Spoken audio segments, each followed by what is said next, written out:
George, Sheldon's father, passed away as expected in Young Sheldon Season 7, Episode 12, and Episode 13's main event is already scheduled to be his burial. The Big Bang Theory originally alluded to George's passing, and early voiceovers for Young Sheldon Season 1 furthered this theme. But Laura has since stated that he regrets ever crafting the plot. The actor Regan Reward posted a comment on Instagram stories in which Laura stated, "It seemed like a good idea to imagine that Sheldon's childhood was deeply disrupted by his father's loss 18 years ago when we were writing and producing The Big Bang Theory. It never occurred to anyone that we might come to regret that choice in the future. Today is that day."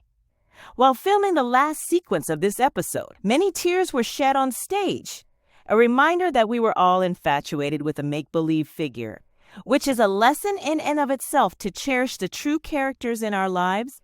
Anything less would be living with regret.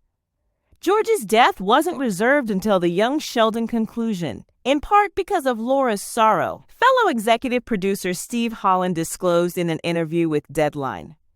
"We had a conversation about it," Holland said.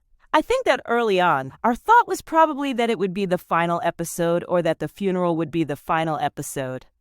Chuck Lorre mentioned something about how the show has been such a lovely, happy family program as we were discussing it. Let's avoid letting the audience stew in sorrow. Perhaps it could be resolved, and then the story could go on to depict the family beginning to piece itself back together and close on a somewhat more hopeful note. After George's passing was mentioned in Young Sheldon, Episode 13 is anticipated to center around his burial. The next day, Jim Parsons and Mayim Bialik make brief guest cameos in Episode 14.